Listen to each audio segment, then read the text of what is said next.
Dripleaf was a block added in 1.17 that was supposed to be helpful for map makers and basically making parkour maps. Now, the problem with Dripleaf is that it doesn't really do that. Now, the reason why it doesn't do that is because you can't really customize its function. So what Dripleaf does is whenever you stand on it, it basically starts to fall, and once it falls, you slip through it. The problem is you can't customize the time that it's gonna fall or the time that it'll go back to normal. So basically this limits map makers and what they can do with it, and it's actually easier to stick with the 1.16 and below way to make a platform fall than to use Dripleaf. So what I'm gonna do in this video is basically I'm gonna customize Dripleaf. I'm gonna override the falling and returning function so that it's fully customizable. So what we need to do first is we need to summon an entity that's gonna manage the Dripleaf falling and returning animations. So what we could do is we could edit the Dripleaf block directly, but that's a lot harder to change and like manage multiple Dripleaf than it is to summon an entity at every Dripleaf that's supposed to be managed and have that entity manage it indirectly. So what we need to do first is we need to use this command that I'm about to use, and this will give us a spawn egg that's going to spawn a marker that will manage the Dripleaf. So how this command worked, and this command's going to be in the video description as always. So we get a drowned spawn egg, and this is basically the name and description, and this part of the command is what it's supposed to be summoning. So it's going to summon a marker, and it'll have two tags, which are Dripleaf and newmarker. So basically we're just going to use this spawn egg on every Dripleaf that we want to manage. So if I just have it here, here, here, here, and here, now all 5 of these Dripleafs will have a marker. But the problem is, it's actually pretty hard to tell if you've already placed a marker on there and if it got summoned correctly. So what we can do to fix that is add a new command block.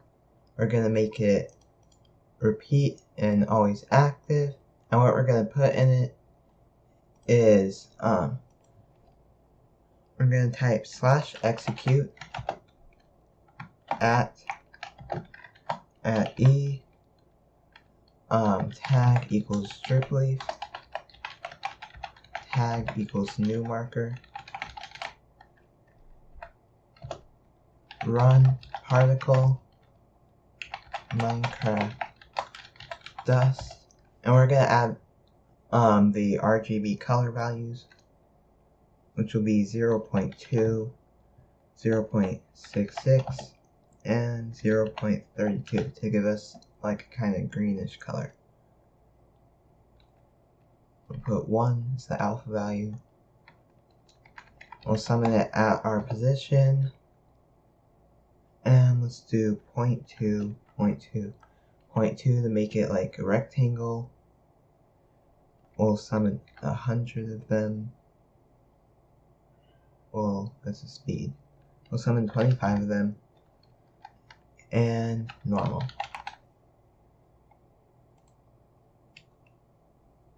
So as you can see, it's summoning in the particles, but we obviously only want to summon it in once.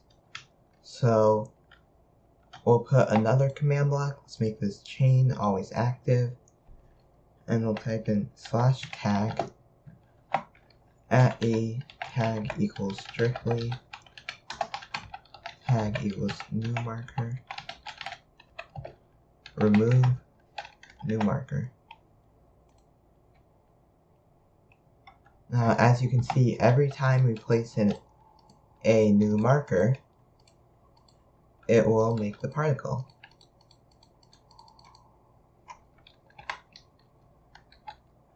Now we can just do /kill @tag equals dripleaf to remove all the markers.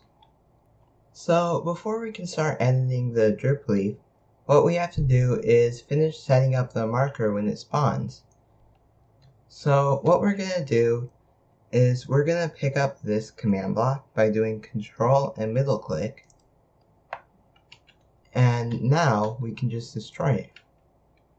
So we need to make sure that when we're editing the dripleaf, it always gets put in the right direction. So as you can see, if I place a dripleaf here, here, here, and here, dripleaf have 4 different directions that they can be in. So what we're going to need to do is we're going to need to create a scoreboard variable that each marker will hold for the dripleaf. So what we're going to type in is we're going to type in /scoreboard objectives add, and we'll name the variable dripleaf direction, and we'll put dummy. So what we're going to do next is we're going to make a new command block, and we'll put /scoreboard players set @e tag equals dripleaf, tag equals new marker, dripleaf direction 0. We'll set this to chain always active, and next we're going to place down 3 more commands.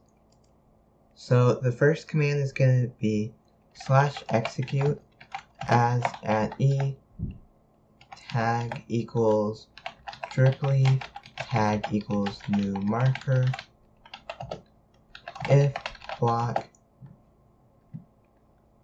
tilde tilde tilde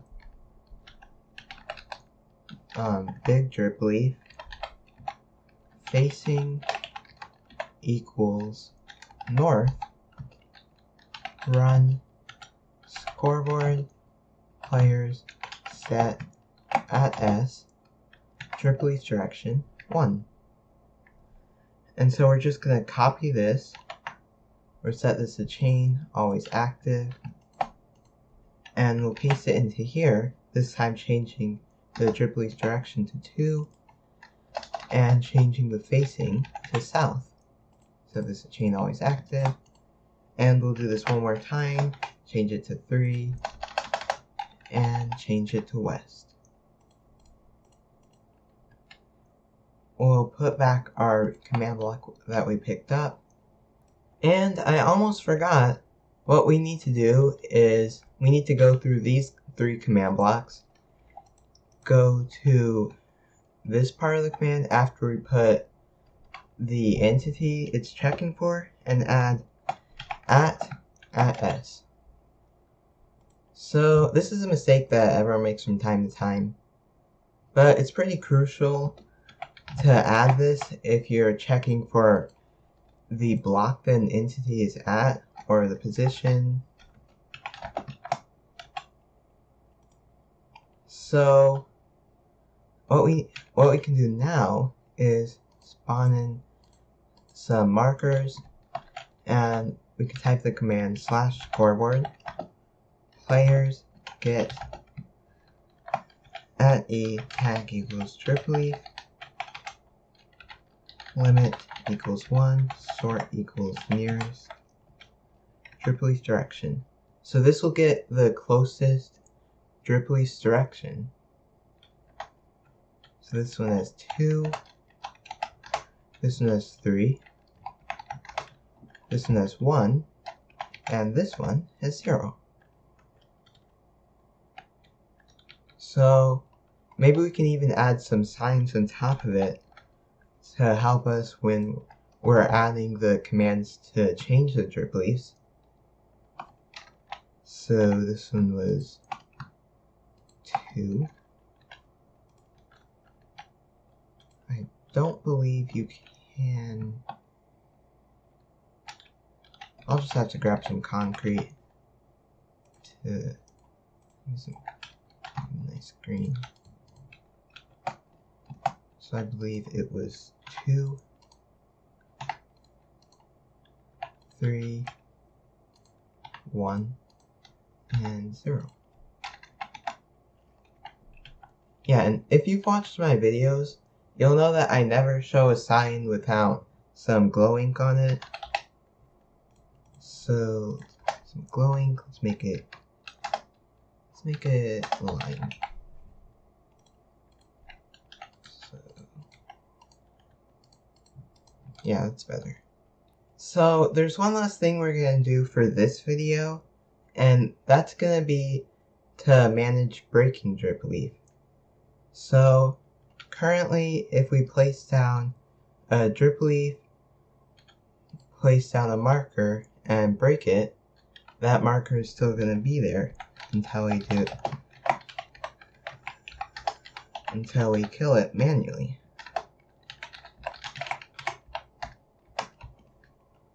So the way we can fix this is by placing in a command block, and we're just going to put /execute as @etag equals dripleaf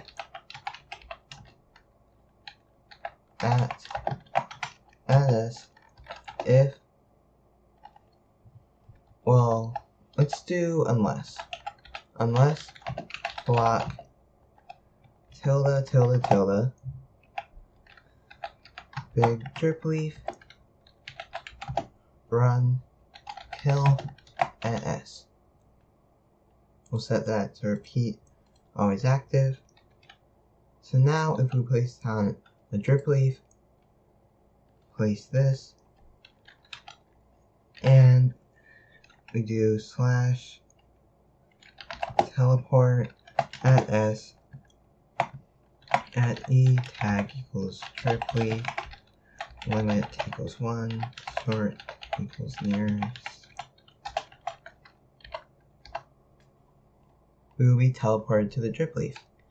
But if we break this dripleaf and run the same command, it's not going to find anything because the marker was killed. Same thing if we place down the marker anywhere else except for a dripleaf, they're all killed.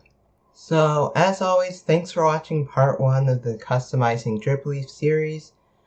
I hope you guys enjoyed the video. Don't forget to like and subscribe, and I'll see you guys next time.